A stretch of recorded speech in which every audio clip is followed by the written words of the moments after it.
Hi hello வணக்கம் to ஆர்ஜெனிமேக்ஸ்.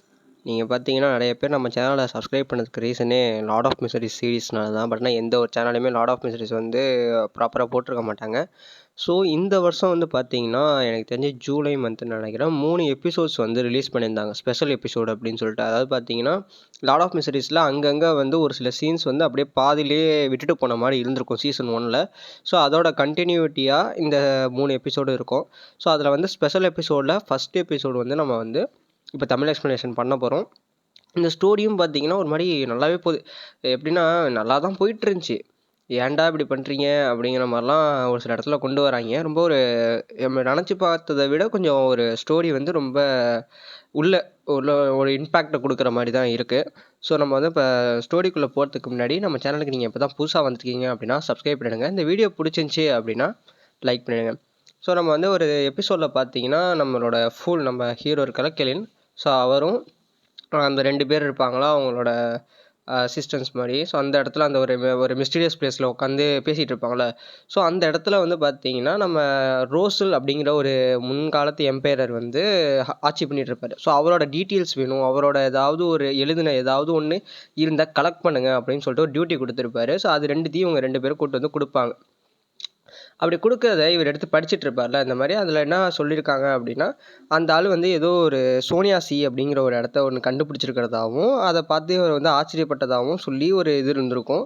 So அவர் ஏன் அங்கே போயிருப்பார் அப்படின்னா டிவைன் வெப்பன் ஒன்று யூஸ் பண்ணுவாங்க தெரியுமா, ஒவ்வொரு டிவைன் வெப்பன்னு சொல்லிட்டு ஒன்று ஒன்று அதோட லெவலை பொறுத்து எனிமிஸை பொறுத்து அதை யூஸ் பண்ணி அவங்கள அழிப்பாங்க. ஸோ அந்த மாதிரி டிவைன் வெப்பன் ஏதாவது இருக்குமோன்னு கண்டுபிடிக்கிறதுக்காக அந்த ஆள் அந்த பயணம் செஞ்சுருப்பாரு. அங்கே இருக்கிற அந்த கடலோட இது வந்து அலைலாம் ரொம்ப சரியாக இருக்காது, ரொம்ப மோசமாக இருக்கும். ஸோ அப்படி கண்டுபிடிக்கும் போது அவர் வந்து அந்த சோனியாசி அந்த இடத்துல ஒரு தீவை வந்து கண்டுபிடிச்சிருப்பார். ஸோ அதோட அந்த இது வந்து முடிஞ்சிருக்கும், அந்த அந்த எழுத்தில் இருக்கிறது முடிஞ்சிருக்கும். அதுக்கப்புறம் பெரிய டீட்டெயில்ஸ்லாம் பெருசாக அதில் இருந்திருக்காது. ஸோ அந்த டைமில் மேலே வந்து ஒரு லைட் வந்து ரொம்ப மினுரும். அதாவது நம்ம ரோசல் சொல்லி கொடுத்த அந்த ஒரு இது இருக்கும், ஒரு மந்திரம். ஸோ அந்த மந்திரத்தை தான் டெய்லி வந்து இவங்க 2 பேர்கிட்டையும் வாசிக்க சொல்லியிருப்பார். ஸோ அதே சேம் மந்திரத்தை வேறு யாரோ வாசிக்கிற மாதிரி இருக்கும்.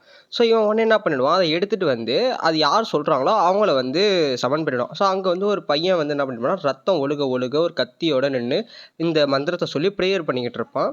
ஸோ அந்த இவனை வந்து என்ன பண்ணிடுறான்னா இங்கே வந்து சமன் பண்ணிடுறான். அவனோட சோல் வந்து இங்கே சமன் ஆகிடும். சமன் ஆனதுக்கப்புறம் அவன் வந்து கேட்குறான், நீங்கள் தான் கடவுளா, நாங்கள் வேண கடவுள் நீங்கள் தானா, எங்களை வந்து காப்பாற்ற போகிற இருள்லேருந்து காப்பாற்ற போகிற கடவுள் நீங்கள் தானா அப்படின்னு கேட்குறப்ப நம்ம கீழேன்னு சொல்கிறான், நான் கடவுள்லாம் கிடையாதுப்பா, நீ கும்பிட்ற கடவுளும் நான் கிடையாது, நான் வந்து ஃபூல் அப்படிங்கிறான். நீங்கள் யாராக வேணால் இருந்துட்டு போங்க, எங்களுக்கு வந்து உதவி வேணும், உங்களால் முடிஞ்ச உதவி எங்களுக்கு செய்யுங்க, எனக்கு சக்தி கொடுங்க அப்படிங்கிற மாதிரிலாம் இவன் கேட்குறான். ஸோ நான் ஏன் அப்படின்னா நான் வந்து என்னோடய பிளட்டையும் எங்களோட சோலையும் உங்களுக்கு அர்ப்பணிச்சிருக்கோம், எங்களுக்கு ஏதாவது செய்யுங்க அப்படிங்கிற மாதிரி இவன் கேட்குறான். ஸோ அவன் ஃபூலுக்கு வந்து என்ன நடந்துச்சு அப்படிங்கிறதுலாம் ஐடியா கிடையாது. ஸோ அப்போ என்ன பண்ணிடுறான் அப்படின்னா அவன்கிட்ட வந்து அந்த கார்ட்ஸ் இருக்கும்ல, ஸோ அதை தான் நம்ம ஸ்டார்டிங்லேருந்தே பார்த்துருப்போம். எபிசோட் 1லேருந்தே கார்டுக்கும் நம்ம தலைவனுக்கும் ஒரு லிங்க் இருக்கும். ஸோ அந்த டெராட் கார்ட்ஸை வந்து என்ன பண்ணிடுவோம் அப்படின்னா ஸ்ப்ளிட் பண்ணி விட்டு அவனை வந்து சரௌண்டிங் பண்ண விட்டுட்டு இதில் ஏதாவது ஒரு கார்டை நீ தேர்ந்தெடுப்பா அப்படிங்கிற மாதிரி அவர்கிட்ட சொல்கிறான். ஸோ அந்த டைமில் வந்து ஃப்ளாஷ்பேக் போகிறாங்க. ஃப்ளாஷ்பேக்கில் பார்த்தீங்கன்னா சிட்டி ஆஃப் சில்வர், அதாவது வந்து இது ஒரு டார்க் வேர்ல்டு அப்படிங்கிற மாதிரி அதுக்கு ஒரு பேர் இருக்குது. சுமார் ஒரு 2000 வருஷத்துக்கு முன்னாடி இந்த சிட்டி வந்து நல்லா தான் இருந்துச்சு. சடனாக ஒரு கேர்ஸ்னால் அந்த இடமே ஃபுல்லாக இருளால் சூழ்ந்து அங்கே வந்து வெறும் மான்ஸ்டர்ஸும் ஏகப்பட்ட அழிவுகளும் வெளிச்சமே இல்லாமல் சாப்பாடு ஒழுங்காக இல்லாமல் ஒரு மாதிரி டார்க்னஸ்லேயே அந்த அந்த ஏரியா அந்த இதே வந்து மூழ்கியிருக்கு. ஸோ அங்கே இருக்கிற பீப்புள்ஸோட வேலை என்ன அப்படின்னா ஒரு தனிப்படை மாதிரி வச்சு வேற எங்கேயாவது வந்து வாழ தகுந்த இடம் இருக்கான்னு தேடி பார்க்குறது தான். அப்படி போகிறவங்களில் ஒரு சில பேர் வந்து இதனால அந்த இருக்கிற மான்ஸ்டர்ஸ்னால அஃபெக்ட் ஆவாங்க. அப்படி அஃபெக்ட் ஆகிறவங்கள அவங்க குடும்பத்தாரே வந்து அவங்கள வந்து கொல்லணும். அப்படி கொன்னுட்டு கடவுள்கிட்ட ப்ரேயர் பண்ணால் இந்த வந்து சூரிய ஒளி வந்துடும் அப்படிங்கிறது இவங்க சம்பிரதாயம். அது மாதிரி ஏதாவது நடக்குது, மான்ஸ்டர்ஸ் மூலிமா அட்டாக் ஆகுறாங்க அப்படின்னா அவங்க குடும்பத்தில் இருக்கிறவங்க தான் யாராவது மனைவியோ இல்லை ஹஸ்பண்டோ இல்லை வந்து குழந்தைங்களோ இல்லை பெற்றவங்களோ இந்த மாதிரி யாராவது ஒருத்தவங்க அவங்கள கொன்னாதான் இந்த இது வந்து சாபம் வந்து நீங்குங்கிற மாதிரி நினைக்கிறாங்க. ஆனால் அது வந்து நடக்காது. இருந்தாலும் அவங்க வந்து கண்டினியூவாக அதை வந்து பண்ணிக்கிட்டே இருக்காங்க. ஸோ இப்படி பண்ணிட்டு இருக்கப்போ ஒரு காலகட்டத்தில் வந்து நம்ம இங்கே வந்து சமன் ஆயிருக்கான அந்த ஒரு பையன். ஸோ அவன் வந்து அப்பியர் ஆகிறான். அவன் வந்து இந்த சின்னதாக இந்த ஏதோ இந்த பயிர் மாதிரி இருக்கு, அவங்க ஏதோ ஒன்று சொல்கிறாங்க. அது வந்து எப்படி சொல்கிறது, அவங்க வந்து இந்த நம்ம கோதுமை அது மாதிரி அது ஒரு ஐட்டம் போல், அது நைட் டைமில் வளருது, அதுதான் அவங்க வந்து சாப்பாடுக்கு எடுத்துக்கிறாங்க. ஸோ கண்டினியூவாக அதை எடுத்துக்கிறாங்க, வேறு வெரைட்டியான ஃப்ரூட்டெல்லாம் அவங்களுக்கு வந்து கிடையாது. ஸோ அவங்க என்ன பண்ணிடுறாங்க, அங்கே அடுத்துட்டு அந்த பையன் பார்த்துக்கிட்டு இருக்கான், சின்ன பிள்ளையா இருக்கான். இப்போ அப்போ வந்து ஒருத்தவங்க வந்து பணத்தை தூக்கிட்டு போயிட்டுருக்காங்க. ஒரு கிழவி பாட்டு பாடிட்டு போயிட்டுருக்கு.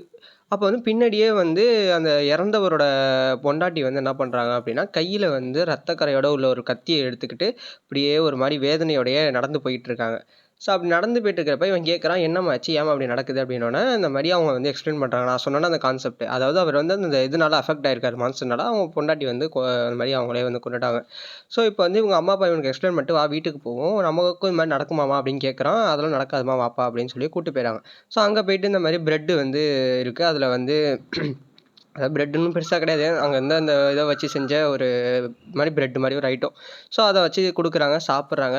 இவன் வந்து நம்ம வந்து டார்க்னஸ்லேயே நம்ம வாழ்க்கை போயிடுமா, சன்லைட் வந்து வந்துடாதா அப்படின்னு சொல்லிட்டு இவன் வந்து கேட்டுக்கிட்டு இருக்கான். அதெல்லாம் வருமா, ஒரு நாள் நம்ம வந்து பார்வை வந்து கடவுளோட பார்வை நம்ம மேலே படும் அப்படிங்கிற ஒரு நம்பிக்கையிலேயே இவங்க வந்து ஒரு சந்தோஷமான லைஃப்பை வந்து வாழ்ந்துக்கிட்டு இருக்காங்க. ஸோ பையன் வந்து என்ன ஆயிடுறான் அப்படின்னா, ஒரு யங் ஏஜுக்கு வந்துடுறான். ஸோ அந்த டைமில் என்ன நடக்குது அப்படின்னா, அவங்க அம்மாவும் அப்பாவும் இந்த மாதிரி இந்த அந்த வேறு வேறு ஏரியாவுக்கு போய் தேடுவாங்களோ, ஸோ அந்த மாதிரி ஒரு வேட்டை அப்படின்னு சொல்லி வச்சுக்கலாம். ஸோ அந்த மாதிரி போகிறாங்க. ஸோ அவங்க வந்து அப்படி போயிட்டுருக்க டயத்தில் அவங்க கூடயே இன்னொருத்தவங்க வந்து ஒரு பெரிய ஒரு எப்படி சொல்கிறது, ஒரு பெரிய ஒருத்தவங்க, அவங்க நல்லா மேஜிக் பவர் அதெல்லாம் யூஸ் பண்ணுவாங்க போல். ஸோ அவங்க கூட ஒருத்தவங்க போகிறாங்க, ஒரு டீமோட அப்படியே போயிட்டுருக்காங்களா. ஸோ இவன் வந்து இங்கே வந்து சாமிகிட்ட கும்பிட்டுருக்கான், அந்த மாதிரி எங்கள் அம்மா அப்பா போகிறாங்க, நல்லா இருக்கணும் அப்படி இப்படிலாம் வேண்டிக்கிட்டு இருக்கான். ஸோ அவங்க வந்து பத்திரமா வந்துடணும் அப்படின்னு சொல்லிட்டு அந்த பக்கம் வேண்டிட்டு இவன் ஒர்க்கு அங்கே பார்க்க ஆரம்பிச்சிடறான். ஸோ அவங்க அங்கே போயிடுறாங்க. ஸோ இங்கே என்ன நடக்குது அப்படின்னா, அங்கே வந்து மான்ஸ்டர்ஸ்லாம் இருக்குது. அதாவது அந்த நம்ம ஏற்கனவே எபிசோட்ஸ்லாம் பார்த்த மாதிரி சின்ன சின்ன மான்ஸ்டர்ஸ்லாம் இருக்குது. அந்த மான்ஸ்டர்ஸ் வந்து இவங்களை அட்டாக் பண்ணுது. ஸோ அதில் வந்து யாரையுமே காப்பாற்ற முடியல.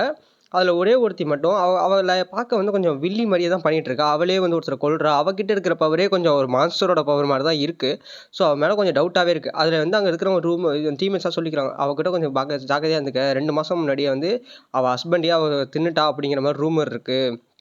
அதுக்கப்புறம் வந்து டீம்மேட் எல்லாம் திம்பா அப்படிங்கிற மாதிரி ரூமர் இருக்குது அப்படின்னு சொல்லிட்டு இருக்காங்க. அதே மாதிரி பார்த்தீங்கன்னா, அந்த இடத்துல இருந்து ஏதோ நடக்குது, மான்ஸ்டர்ஸ் அட்டாக் பண்ணுது. அது இவ தான் பண்ணுறாளா, இல்லை வந்து அங்கே இருக்கிற மான்ஸ்டர்ஸ் பண்ணுதா அப்படின்னு எதுவுமே கிளியராக தெரில. அப்படியே அங்கே கட் பண்ணால் இவங்க சிட்டியில் வந்து ஒரு ஹெட் இருக்காப்புல. ஸோ அவர் வந்து இந்த மாதிரி இந்த வாங்க நம்மளோட பூஜை ஏதோ நம்ம இதெல்லாம் விளக்கு பூஜை போடுவாங்களா, அந்த மாதிரி ஏதோ ஒரு பூஜை பண்ணுறாங்க போல். ஸோ அந்த பூஜைக்கு ரெடி பண்ணுங்கன்னு பண்ணிகிட்டு இருக்கிற டைமில் இவங்க ரிட்டர்ன் வராங்க. ரிட்டர்ன் வரப்போ அந்த லேடி மட்டும்தான் அப்படியே வரா. மீதி எல்லாருமே பார்த்தீங்கன்னா இறந்துட்டாங்க. 2 பேர் மட்டும் இன்ஃபெக்ஷன் ஆயிருக்காங்க. அதாவது வந்து அந்த மான்ஸ்டரால இன்ஃபெக்ஷன் ஆயிருக்காங்க. அது யாருன்னா, நம்ம அந்த சின்ன பையன் இருக்கானா, அந்த யங் பையன். அந்த பையனோட அம்மா, அப்பா. ஸோ இப்போ வந்து அவர் ரிலேட்டர் கேட்குறாரு, இவங்களுக்கு சொந்தம் யாராவது இருக்கா அப்படின்னோன்னா, பையனோட. ஸோ அவங்கள கூப்பிட்டு வாங்க அப்படின்னோன்னா, இவளே என்ன பண்ணுறான்னா, போய் நேரடியாக போய் அவனை கூப்பிட்டு வந்துடுறா. அவனுக்கு ஒன்றுமே சொல்ல முடியல, ஒரு மாதிரி அதிர்ச்சியிலே இருக்கான். பார்த்துட்டு அவன் பேர் வந்து பார்த்தீங்கன்னா டெடிக்கு.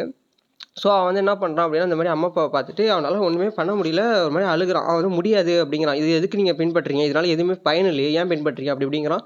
கடுப்பாகி என்ன பண்ணி விட்றா, இவன் வந்து அவனை அட்டாக் பண்ண போகிறா. உடனே தலைவர் தடுத்து என்ன பண்ணிடுறாரு, இல்லை அவன் பண்ணுவான் அப்படின்னு சொல்லி, இது அப்பா ரூலு அப்படி இப்படின்னு சொல்லி அவன் மண்டையை கழுவி அவன் கையாலே கொல்றதுக்கு இது பண்ணிடுறாங்க. அங்கே இருந்து ஒரு கத்தி வருது, அந்த கத்தியை எடுத்து இவன் கொலை பண்ண போகிறான். ஆனால் முடியல.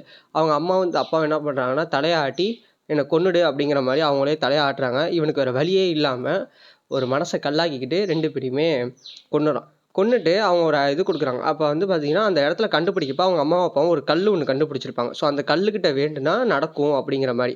அதாவது பார்த்தீங்கன்னா, இப்போ அந்த பையன் வந்து அந்த கல்லுக்கிட்ட போய் வேண்டுனா நடக்கும் அப்படின்னு சொல்லிட்டு இவங்க சொல்லிட்டு இருக்காங்க. அங்கே வெளில வந்து அந்த பூஜை நடந்துகிட்டு இருக்கு. இவன் அந்த ரத்தக்கரை உள்ள கத்தியோடையே போயிட்டு இருக்கான். மூஞ்சி ஃபுல்லாக ரத்தக்கரையாக இருக்குது. போயிட்டு அந்த கடவுள்கிட்ட இந்த சொந்த மந்திரத்தை அப்படியே சொல்லிக்கிட்டு இருக்கான் ரிப்பீட்டடாக. அப்படி சொல்லும்போது தான் நம்ம ஃபூலுக்கு இந்த மெசேஜ் வருது. அவன் ப்ரேயர் பண்ணுறான், அந்த மெசேஜ் வருது. ஸோ ஆக்சுவலாக பார்த்தீங்கன்னா, இது வந்து இவங்கள கனெக்ட் பண்ணுற, இவங்களோட சோல்ஸை கனெக்ட் பண்ணுற ஒரு ஆப்ஜெக்ட் தான் அந்த அந்த பால் மாதிரி இருக்கிற ஒரு ஐட்டம். அதாவது பார்த்தீங்கன்னா, நம்மளோட ஒருத்தி வந்து என்ன பண்ணியிருப்பான்னா, கண்ணாடி மூலியமாக அந்த பிரின்சஸ் இருக்காளா, ஸோ அவர் கண்ணாடி மூலியமா இங்கே வந்து கனெக்ட் ஆகிருப்பா. இங்கே தலைவன் அந்த இதில் ஹார்பரில் இருப்பானா, ஸோ அவன் வந்து பார்த்தீங்கன்னா ஒரு ஸ்டோன் மாதிரி இருக்கும், டைமண்ட் மாதிரி, அது மூலிமா கனெக்ட் ஆகிருப்பான். ஸோ நம்ம கிளின்மாரட்டி கூட யாராவது கனெக்ட் ஆகுறாங்க அப்படின்னா, அதுக்கு வந்து ஏதோ ஒரு ஆப்ஜெக்ட் வந்து, அதாவது கண்ணாடி பொருள் மாதிரி இருக்கிற ஒரு ஆப்ஜெக்ட் வந்து லிங்க்டில் இருக்குது அப்படிங்கிறத புரிஞ்சுக்கங்க. இன்னும் நிறையா கேரக்டர்ஸ் வந்து அந்த அந்த சபை மாதிரி இருக்குல்ல, ஸோ அங்கே நிறையா கேரக்டர்ஸ்க்கு வரத்துக்கு வாய்ப்பு அதிகங்களாக இருக்குங்கிறனால தான் நிறைய சீசன்ஸ் இருக்குது, நிறையா ஒரு ஸ்டோரியும் இருக்கும் அப்படின்னு நான் நம்புகிறேன். அண்ட் தென் இவங்களோட ப்ராப்ளம்ஸ் எல்லாத்தையுமே சால்வ் பண்ணுறது தான் நம்மளோட கெலின் மராட்டியோட இன்னொரு வேலையாக இருக்கும் அப்படிங்கிறதும் நினைக்கிறேன். ஸோ இப்போ வந்து என்ன ஆகுதுன்னா, இவன் வந்து இங்கே வந்துடுறானா, ஸோ அழுதுகிட்டே யோசிச்சு ஒரு இதுக்கு மேலே நம்ம இதாகணும், நம்ம தான் ஒரு வாரியராக மாறணும் அப்படின்னு சொல்லி முடிவெடுத்து சன் அப்படிங்கிற ஒரு கார்டை அவன் தேர்ந்தெடுக்கிறான். அதோட அந்த எபிசோட் முடியுது. அண்ட் தென் அடுத்தடுத்த எபிசோடில் அடுத்தடுத்து கண்டினியூ ஆகும் அப்படின்னு நினைக்கிறேன். இந்த ஸ்டோரி கண்டினியூ ஆகுமா இல்லை வேறு ஸ்டோரி வருதான்னு தெரியல, நான் இன்னும் பார்க்கல. இந்த வீடியோக்கு வர சப்போர்ட்டை பொறுத்து தான் அடுத்த 2 எபிசோட் நான் போடுறது இருக்குது. அண்ட் தென் பார்த்தீங்கன்னா 2027 சீசன் 2 ரிலீஸ் ஆக போகுது அப்படின்னு சொல்லிட்டு ஒரு தகவல் வந்திருக்கு. அண்ட் தென் கடைசியில் வந்து மூவியாக ரிலீஸ் பண்ண போகிறதாகவும் சொல்லியிருக்காங்க. நம்ம சேனலுக்கு நீங்கள் இப்போ தான் புதுசாக வந்திருக்கீங்கன்னா கண்டிப்பாக சப்ஸ்கிரைப் பண்ணுங்கள். இந்த ஸ்டோரி ரொம்ப நல்லாயிருக்கும். இந்த வீடியோ பிடிச்சிருந்துச்சி அப்படின்னாலும் லைக் பண்ணுங்கள், நிறைய பேருக்கு ஷேர் பண்ணுங்கள். அவ்வளோதான். தேங்க்யூ.